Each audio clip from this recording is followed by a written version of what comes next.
Picture this. It's 2003. Kobe Bryant is at the absolute peak of his powers. 3 championship rings, adored by millions. The future looks unstoppable. 1 year later, his entire world is crumbling. His marriage is hanging by a thread. Fans are turning against him. His legacy is in ruins. But here's where it gets crazy. This wasn't his downfall. This was the moment that created the legend. Because what Kobe did next didn't just save his career. It created a mindset so powerful that NFL players, Olympic athletes, and billionaire CEOs still use it today. Most people think the Mamba mentality was just about working harder than everyone else. They're dead wrong. The real story? It's way darker and way more fascinating than that. See, Kobe didn't just wake up one day and decide to be obsessed with basketball. The Black Mamba wasn't born from success. It was born from survival. And here's what nobody tells you. Kobe literally created a different person to handle the pressure. Not metaphorically, literally. He worked with a performance psychologist, studied the psychology of alter egos, and engineered a split personality that would take over when he stepped on that court. Sounds insane, right? But by the end of this video, you're going to understand exactly why this mindset shift, this one psychological trick, can be applied to your own life. Whether you're building a business, chasing a dream, or just trying to level up. And stick around, because at the end, I'm going to share the one part of Kobe's transformation that even most die-hard fans don't know about. The moment that completely rewired his brain. Let's go back to July 2003. Kobe's in Colorado for knee surgery. Then everything explodes. He's accused of sexual assault. The media circus is insane. This isn't just a legal battle. It's a complete identity crisis. The kid who came into the league at 17, the golden boy of the NBA, is now viewed as a villain by millions. Now here's what separates Kobe from everyone else. Most people in that situation would crumble. They'd retreat. They'd get defensive. But Kobe, he did something nobody expected. He called up a performance coach named Todd Herman, and he said something that's absolutely chilling. "I feel like I'm losing my edge." Herman had an answer that changed everything. You're not losing your edge. You're going through an ego death. Think about that for a second. Ego death. It's when your entire sense of self, everything you thought you were, dies. It's terrifying, but it's also an opportunity. And this is where it gets really interesting. Because Herman suggested something radical. What if Kobe created an alter ego? Not as an escape, but as a weapon. See, Kobe had a problem. Every time fans booed him, every time he saw a headline attacking him, it was hitting him where it hurt. His identity as Kobe Bryant, beloved superstar. But what if that wasn't who stepped on the court? Kobe started researching. He wanted an alter ego that was emotionally closed off. Something that didn't absorb the hate. Something that didn't even hear it. Then he watched Kill Bill. And there it was. The Black Mamba, a deadly African snake. Uma Thurman's character uses one in the movie. It's called Death Incarnate. The strike is precise, the temperament is cold. And here's the kicker. Snakes shed their skin. Kobe became obsessed. He studied everything about Black Mamba snakes, their hunting patterns, their strike speed, their psychology. One of his coaches later said Kobe probably knew more about Black Mambas than actual biologists. But here's what makes this genius. Kobe wasn't just playing pretend. He was using a proven psychological technique. When you create an alter ego, you're giving yourself permission to become the version of you that's not held back by fear, doubt, or identity. The Black Mamba didn't care about the boos. The Black Mamba didn't care about the trial. The Black Mamba only cared about one thing: domination. Now here's where this gets really wild. Because creating the alter ego was just the beginning. December 20th, 2005. Kobe's playing the Dallas Mavericks. And something happens that nobody can explain. Through 3 quarters, Kobe, by himself, outscores the entire Dallas team. He finishes with 62 points, and he sits out the entire 4th quarter. That wasn't Kobe Bryant. That was the Black Mamba introducing itself to the world. 1 month later, January 22, 2006, Toronto Raptors. Kobe drops 81 points, the 2nd highest scoring game in NBA history. Only Wilt Chamberlain's 100 is higher. The guy guarding him, Jalen Rose, said later, "The Mamba mentality is a real thing.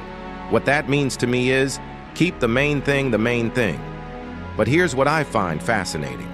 Most people focus on the 81 points. They miss the real story. The real story is what Kobe said about that game. He said the ferocity wasn't about his opponent. It wasn't about proving something to the fans. It was about the battle going on within himself. The Black Mamba wasn't just about basketball. It was about Kobe fighting his own demons and winning. Think about this.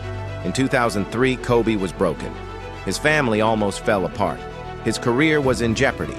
And just 3 years later, he's having arguably the greatest individual season in NBA history. What changed? The same body, the same talent, but a completely different mind. And here's the crazy part. This mindset didn't just help him play better basketball, it completely transformed how he approached failure. Remember when Kobe was 17? In his first playoff game, he airballed 4 shots. 4. Most rookies would be traumatized. Most would lose all confidence. Kobe? He didn't run from it. He didn't make excuses. He studied that game film until his eyes hurt. And he realized something. His legs weren't strong enough for the long NBA season, so he changed his entire training program. That's not talent. That's not luck. That's the Mamba mentality. The willingness to face your failures head-on and extract the lesson. But most people miss the deeper principle here. It's not just about being tough, it's about separation. Kobe explained it like this. When Bryant returned to the court, the wholesome young athlete was gone. In his place was a man who could no longer convincingly portray innocence, and he felt free to reveal the darkness that had always lurked inside him. That's powerful. That's honest. Because here's the truth. We all have darkness. We all have that edge. Most people suppress it because they're afraid of what others will think. Kobe weaponized it. Now let me be clear about something. This isn't just a basketball story. This is about human psychology. This is about how you respond when life punches you in the face. Because here's what Kobe understood that most people don't. Adversity doesn't build character. It reveals it. And more importantly, it gives you the opportunity to rebuild it stronger. The Mamba mentality isn't about being the most talented person in the room. It's about being the most obsessed. Kobe said it himself. If you want to be great in a particular area, you have to obsess over it. A lot of people say they want to be great, but they're not willing to make the sacrifices necessary to achieve greatness. Think about your own life for a second. What are you obsessed with? Or are you just interested? Because interest doesn't change your life. Obsession does. Kobe would train at 4 a.m. He'd practice the same move 1,000 times. He'd study film until midnight. And this is after he'd already won championships. He never coasted, ever. But here's the part that people misunderstand. This wasn't about being miserable. This wasn't about sacrificing your happiness for success. Kobe said, "The mindset isn't about seeking a result. It's more about the process of getting to that result. It's about the journey and the approach. It's a way of life." He was in love with the process. The Black Mamba wasn't suffering, it was thriving. And that's the shift. Most people hate the grind. They see discipline as punishment. But when you create that alter ego, when you step into that version of yourself that's focused and driven, the hard work becomes enjoyable. That's the hidden power of what Kobe discovered. So how do you apply this to your own life? Let me break it down. First, understand that who you are right now isn't fixed. Kobe went through an ego death, and he used it as an opportunity to rebuild himself stronger. You can do the same thing. Maybe you failed at something. Maybe you're going through a rough patch. Good. That's your moment to shed your skin like the snake. Second, create your own alter ego. I'm serious. What version of you shows up when you need to perform? Give it a name. Give it characteristics. When Saquon Barkley, one of the NFL's best running backs, goes into his film sessions, he literally writes Mamba Mentality at the top of every notebook. Derek Carr, Richard Sherman. These elite athletes all channel Kobe's mindset when they need that edge. You don't have to be an athlete. You can be building a business. You can be studying for an exam. You can be pushing through a workout. Create that persona that shows up ready to dominate. Third, fall in love with the process. Kobe didn't train hard because he had to. He trained hard because he loved it. He said, I'm in the gym the same time after losing 50 games as I am after winning a championship. That's the mentality. The result doesn't change the effort. You show up regardless. And here's the last thing. The thing nobody talks about. Kobe's transformation wasn't about being perfect. It was about being authentic. He said, no matter what, people are going to like you or not like you. So be authentic and let them like you or not for who you actually are. The Black Mamba gave him permission to stop trying to please everyone. And that's when he became truly dangerous. Now here's the moment I promised you. The thing that even most Kobe fans don't know.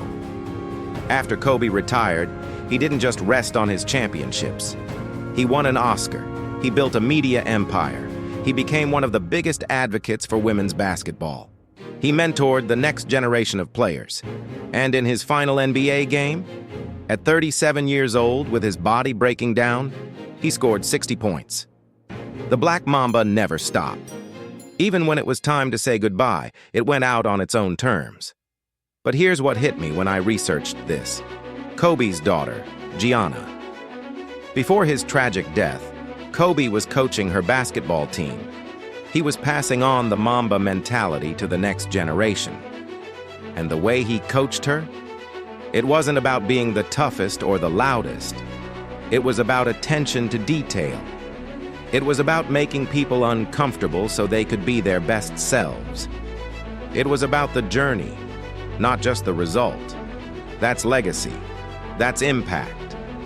Kobe Bryant transformed himself from a kid accused of being a villain into a global icon of excellence, dedication, and mental toughness. And he did it by making one decision: to create a new identity when his old one was destroyed. The Mamba mentality isn't just a hashtag. It's a blueprint for how to rise when everything falls apart. So here's my question for you. What's your lowest point right now? What's the thing that's breaking you down? Because that's not your ending. That's your beginning. Kobe went from the worst moment of his life to his greatest years. Not despite the adversity, because of it. You have that same opportunity right now. You can create your own alter ego. You can fall in love with the process. You can obsess over your craft. And when people look back at your story, they won't remember the failures. They'll remember how you responded. Mamba Forever isn't just about Kobe. It's about the mindset. It's about the refusal to quit. It's about becoming the version of yourself that's capable of anything. Now go out there and apply it. And if this video helped you see success differently, hit that like button and subscribe for more breakdowns on the mindsets of legends. Drop a comment and tell me, what's your alter ego going to be called? I'll see you in the next one. Keep grinding.